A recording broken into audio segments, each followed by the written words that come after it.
तो पिछली कक्षा में हम जापान के संविधान की प्रमुख विशेषताएं पढ़ रहे थे और उसमें हमने पढ़ा था कि जापान का संविधान जो है युद्ध के परित्याग पर महत्वपूर्ण रूप से बल देता है।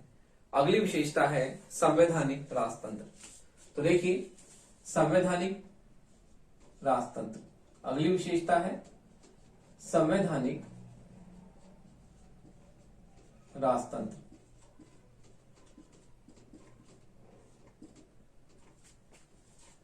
तो देखिए, जहां पुराने मेजी संविधान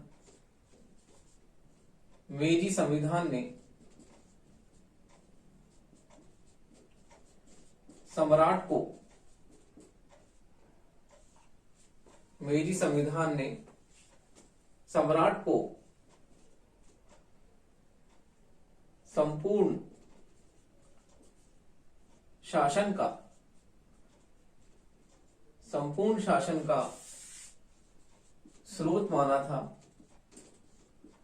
स्रोत माना था तथा वह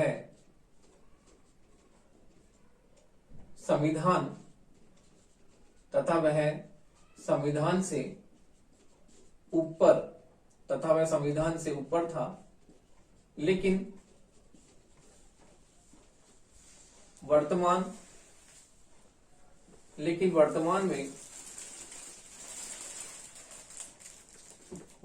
में जापान में स्थापित संविधान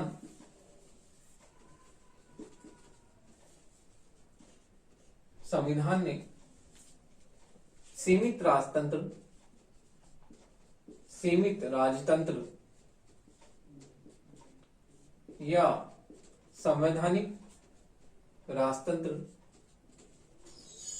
या संवैधानिक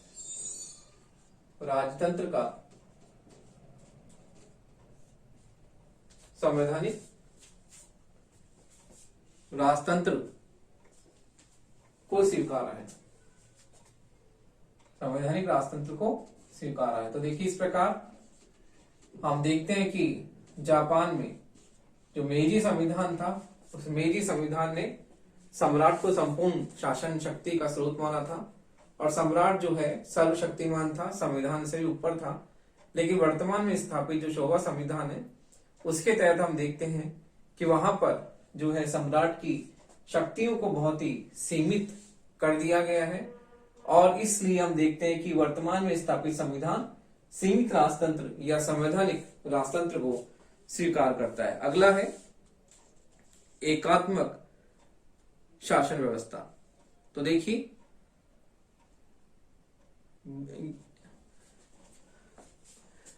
जापान में जो है एकात्मक शासन व्यवस्था को अपनाया गया है। एकात्मक शासन व्यवस्था।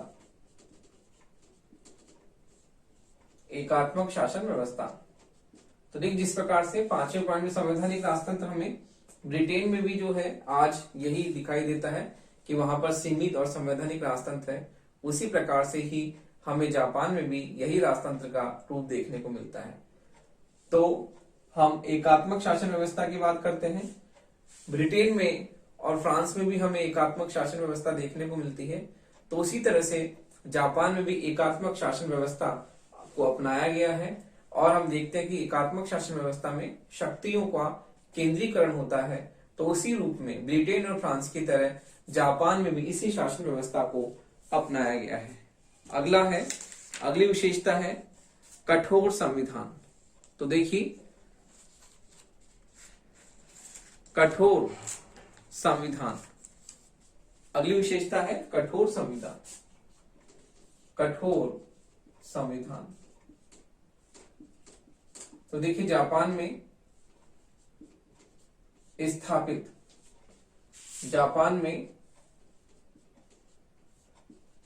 वर्तमान में स्थापित शोवा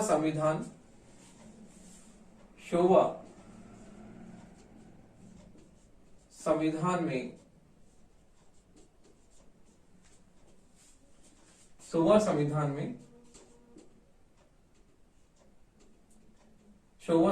में कठोर संविधान को अपनाया गया है। शोवा संविधान में जो है एक कठोर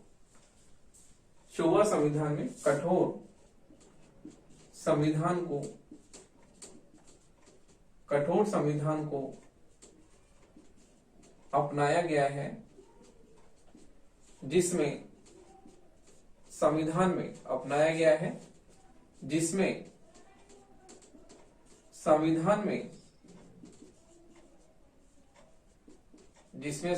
में सरलता के साथ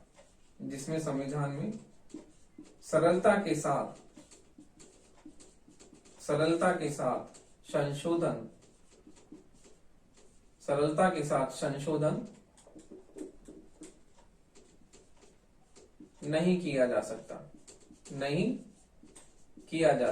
जिसमें संविधान में सरलता के साथ संशोधन नहीं किया जा सकता। तो देखिए, इस प्रकार से जापान में कठोर संविधान को अपनाया गया है और वर्तमान में स्थापित शोवा संविधान में सरल संशोधन की बात नहीं करता, कठोर संविधान संशोधन की बात करता है। तो जापान में कठोर संविधान है। अगला है लोकतांत्रिक संविधान। अगली विशेषता है लोकतांत्रिक संविधान।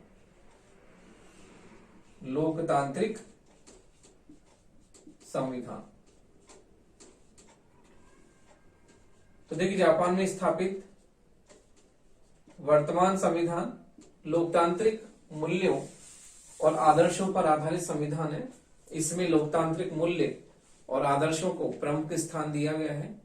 तो हम देखते हैं कि वर्तमान में जो स्थापित शोवा संविधान है वो लोकतांत्रिक मूल्यों और आदर्शों पर आधारित है।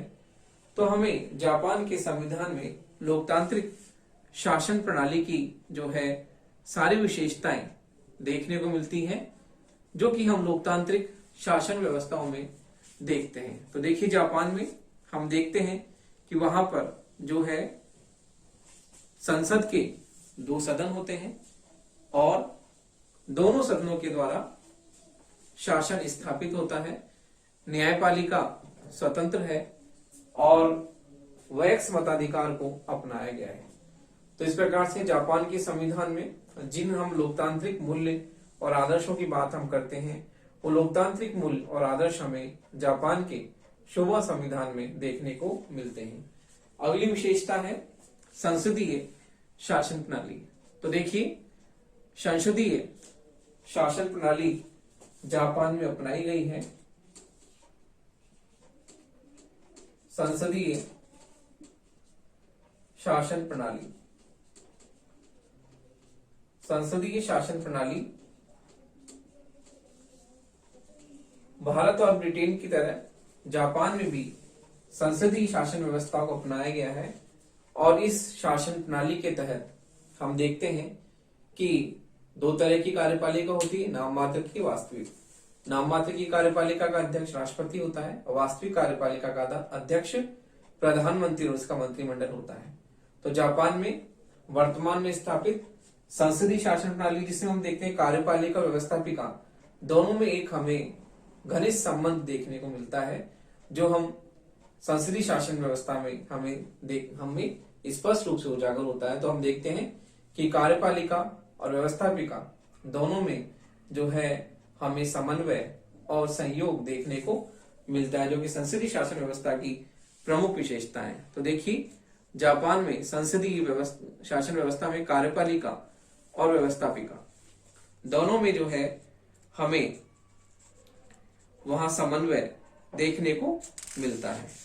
अगली विशेषता है स्वतंत्र, निष्पक्ष एवं प्रभावी न्यायपालिका। तो देखिए, अगली विशेषता हम देखते हैं स्वतंत्र, निष्पक्ष एवं प्रभावशाली न्यायपालिका। जापान में स्वतंत्र,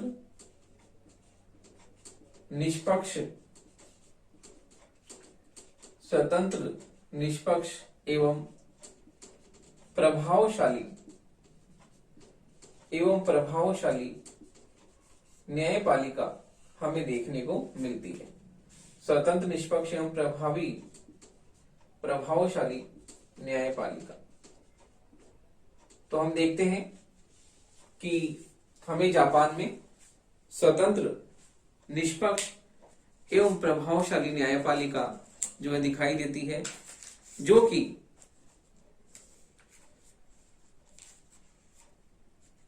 पूर्णतः नियंत्रण से मुक्त है। तो देखिए, जापान के नए संविधान में,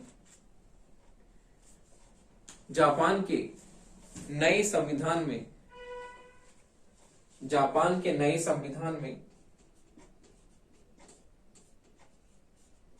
जापान के नए संविधान में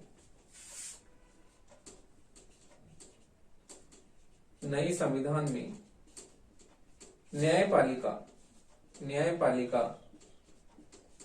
न्यायपालिका कार्यपालिका के नियंत्रण कार्यपालिका के नियंत्रण व प्रभाव कार्यपालिका के नियंत्रण व प्रभाव से नियंत्रण व प्रभाव से स्वतंत्र है। तो देखिए, हम लोकतांत्रिक मूल्य और आदर्शों में स्वतंत्र न्यायपालिका की बात करते हैं, जो कि जापान के संविधान में हमें स्पष्ट रूप से दिखाई देती है कि जापान में वहां पर स्वतंत्र और निष्पक्ष न्यायपालिका है, जो कि कार्यपालिका के प्रभाव से पूरी तरह से स्वतंत्र है। तो इस प्रकार जापान के संविधान में हमें न्यायपालिका की स्वतंत्रता स्पष्ट रूप से दिखाई देती है। अगली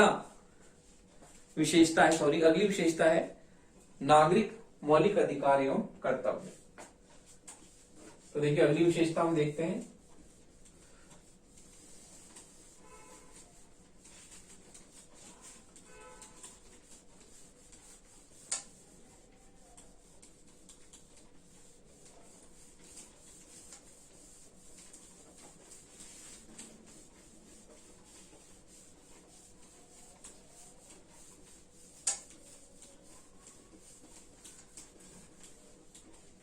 देखिए, अगली विशेषता है नागरिक मौलिक अधिकार एवं कर्तव्य।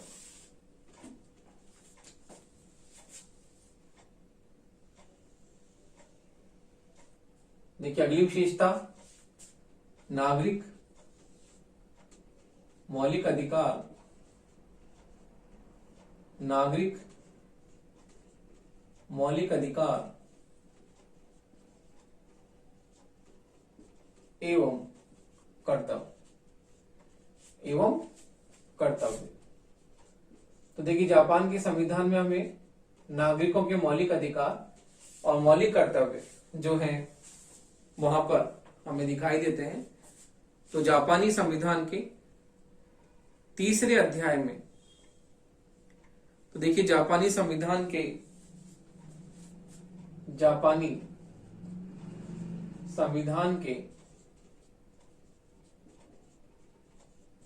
तीसरे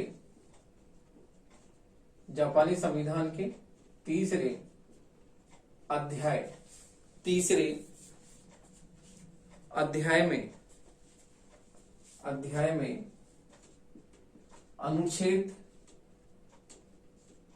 10 से 40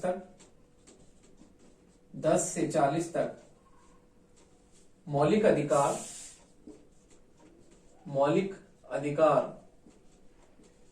एवं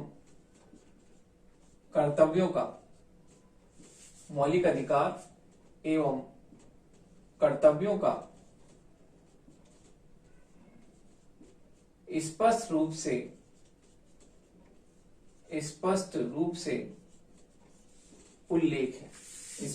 से उल्लेख है। तो देखिए, जापानी संविधान के तीसरे अध्याय में अनुच्छेद 10 से 40 तक मौलिक अधिकार और कर्तव्यों का हमें स्पष्ट रूप से उल्लेख देखने को मिलता है। तो देखिए, जापान के संविधान में हम देखते हैं कि वहां पर नागरिकों के मौलिक अधिकार, विचार अभिव्यक्ति की स्वतंत्रता और प्रेस की स्वतंत्रता, और किस प्रकार से हम देखते हैं कि धर्म पालन की स्वतंत्रता, समानता का अधिकार, मतदान का अधिकार प्राप्त है। उसी प्रकार से नागरिकों के मौलिक कर्तव्य भी जो है लिखे हुए हैं। तो देखिए हम देखते हैं अब अन्य विशेषताएं। अन्य विशेषताओं में हम देखते हैं कि जापानी संविधान की अन्य विशेषताएं क्या हैं। तो देखिए अन्य विशेषताएं, जापानी संविधान में अन्य विशेषताएं क्या हैं उसके बारे में हम चर्चा करते हैं। पहला है धर्मनिरपेक्ष राज्य। धर्म निरपेक्ष राज्य। तो देखिए जापान में सभी धर्मों के व्यक्ति स्वतंत्रता पूर्वक रहते हैं, और पहले जो है जापान एक धर्म राष्ट्र था, लेकिन अब जो है वहां पर धर्मनिरपेक्ष राज्य की स्थापना की गई है। सभी धर्मों को स्वतंत्रता दी गई है और व्यक्ति किसी भी धर्म को जो है स्वतंत्रता के साथ में उसका पालन कर सकता है। इसी प्रकार से अगली विशेषता हम देखते हैं कि अन्य विशेषताओं में अगली विशेषता है स्थानीय स्वशासन की व्यवस्था। तो देखिए जापान में स्थानीय स्वशासन की व्यवस्था है और स्थानीय संस्थाओं को जो है किस प्रकार वहां पर जो है महत्व है। तो देखिए स्थानीय स्वशासन की व्यवस्था, स्थानीय स्वशासन की व्यवस्था, एकात्मक शासन होने के बावजूद भी वहां पर स्थानीय स्वशासन की स्थापना की गई है। स्थानीय स्वशासन की स्थापना। अगला है वयस्क मताधिकार। वयस्क मताधिकार। तो देखिए नागरिकों को वयस्क मताधिकार प्राप्त है। वयस्क मताधिकार कि वयस्क होने पर जो है लोग मत दे सकते हैं, मतदान का प्रयोग कर सकते हैं। तो देखिए वयस्क मताधिकार का दिया गया है और बिना किसी भेदभाव के नागरिक जो है निर्वाचन प्रक्रिया में भाग ले सकते हैं। तो ये भी जो है जापानी संविधान की प्रमुख विशेषता है। तो देखिए इस प्रकार से जापानी संविधान की प्रमुख विशेषताएं हम देखते हैं और किस प्रकार हम देखते हैं कि जापान के संविधान में संसदीय शासन व्यवस्था को अपनाया गया है। उसके साथ साथ ही हम जापान के संविधान का जो है मेजी संविधान से तुलना करते हैं। तो देखिए वर्तमान संविधान और मेजी संविधान में दोनों में अंतर है। मेजी संविधान में सम्राट बहुत ही शक्ति संपन्न था और उसकी स्थिति संविधान से ऊपर थी, लेकिन वर्तमान में स्थापित शोवा संविधान के द्वारा जो सम्राट है वो सम्राट की शक्तियां सीमित होती गई और सम्राट जो है नाम मात्र का रह गया और उसकी शक्तियां जिस प्रकार से ब्रिटेन में संवैधानिक और सीमित राजतंत्र है, उसी प्रकार से जापान के संविधान को भी वर्तमान में जो है सीमित और संवैधानिक राजतंत्र के रूप में स्वीकार किया गया है। तो देखिए इस प्रकार जापान के संविधान के प्रमुख विशेषताओं के आधार पर यह स्पष्ट होता है कि जापान में कई बार आपसे पूछ लिया जाता है कि जापानी संविधान की कोई दो विशेषताएं बताइए या जापान के संविधान में कितने अनुच्छेद हैं। तो देखिए किसी भी देश को समझने से पहले मैंने आपको जो है स्पष्ट रूप से पहले ही बताया है कि किसी भी संविधान को पढ़ने से पहले हमें उस संविधान की विशेषताओं का पता होना चाहिए, क्योंकि नॉलेज के हिसाब से भी और परीक्षा के हिसाब से भी। नॉलेज के हिसाब से हमें नॉलेज गेन होगी और परीक्षा के हिसाब से कि इसमें से हमेशा 2 नंबर का या 5 नंबर का प्रश्न आ जाता है कि जापान के संविधान में कितने अनुच्छेद हैं, कितने अध्याय हैं। ये प्रश्न आपकी कई बार आता है परीक्षा में। तो इसलिए भी जो है संविधान को पढ़ना और उसे जानना बहुत ही महत्वपूर्ण है। तो देखिए इस प्रकार से हम जापान के संविधान में अगला टॉपिक लेते हैं। जापान के संविधान में सम्राट की स्थिति जो कि आपके 20 नंबर का प्रश्न कई बार इस पॉइंट से आता है, इस पक्ष से आता है कि जापान के सम्राट की स्थिति आप बताइए। तो देखिए आपका अगला जो जापान में टॉपिक है वो है जापान का सम्राट।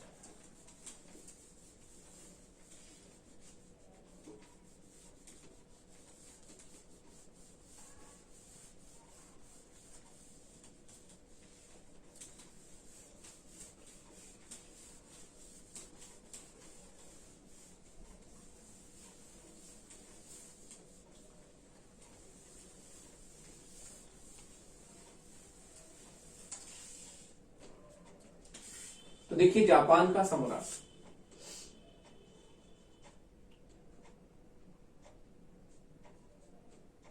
जापान का सम्राट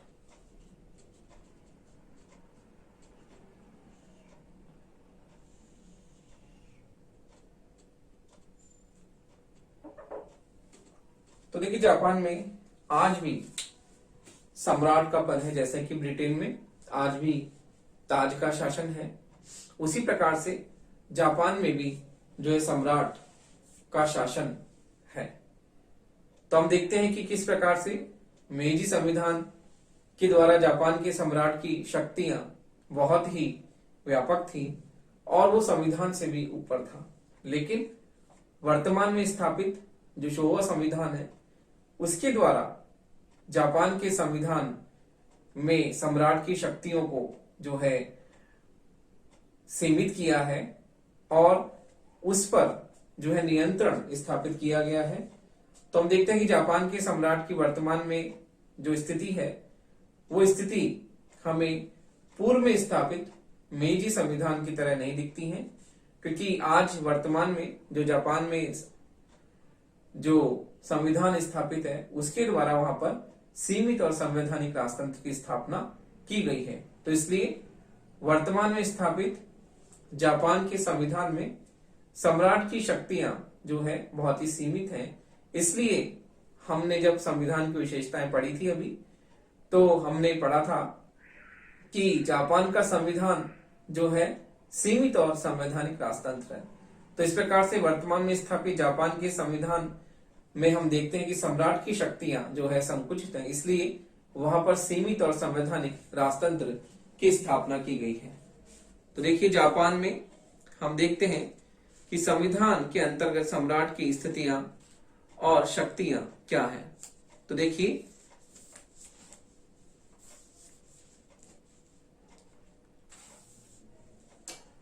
जापान में जो है हम देखते हैं, जैसे कि मैंने आपको बताया कि मई 1947 में लागू, मई 1947 में लागू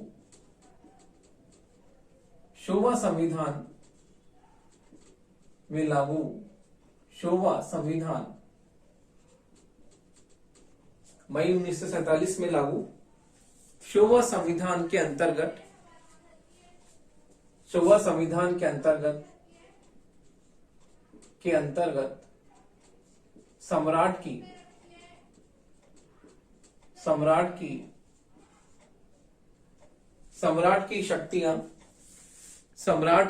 शक्तियां एवं स्थिति में सम्राट की शक्तियों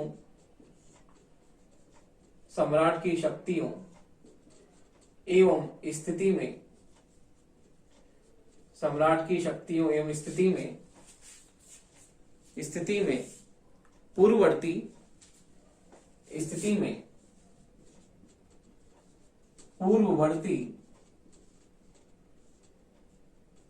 मेजी संविधान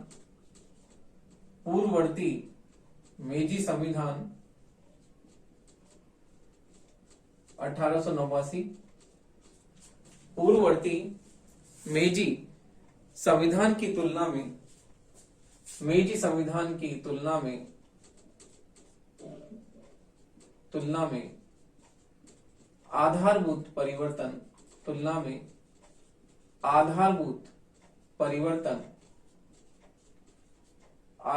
परिवर्तन स्पष्ट रूप से आधारभूत परिवर्तन स्पष्ट रूप से दिखाई पड़ते हैं। तो देखिए अमेरिका में जो मेजी संविधान जो 1889 में लागू किया गया था, उसके तहत सम्राट की शक्तियां और वर्तमान में स्थापित शोवा संविधान के अंतर्गत स्थापित सम्राट की शक्तियां, दोनों में महत्वपूर्ण अंतर है जो कि हमें स्पष्ट रूप से दिखाई देता है। तो देखिए वर्तमान संविधान के अंतर्गत सम्राट की शक्तियां तथा उसकी स्थिति जो है हम इस प्रकार से कर सकते हैं। देखिए वर्तमान संविधान के अंतर्गत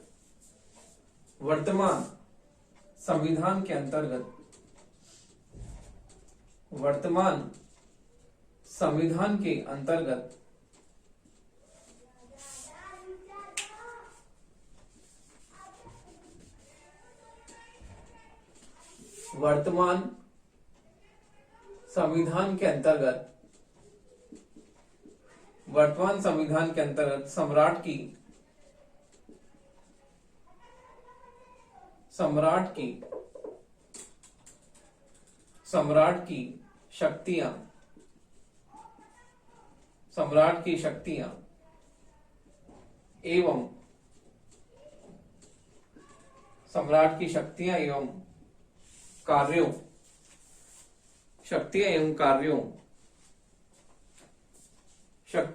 कार्यों तथा उसकी स्थिति का अध्ययन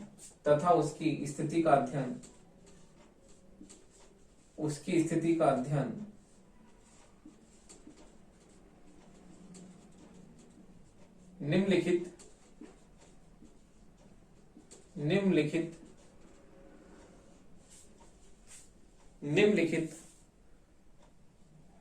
दो प्रमुख आधारों पर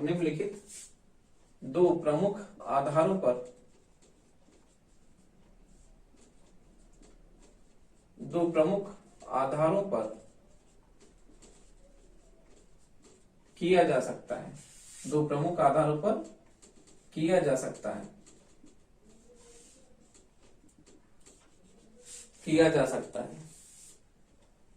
पहला है सैद्धांतिक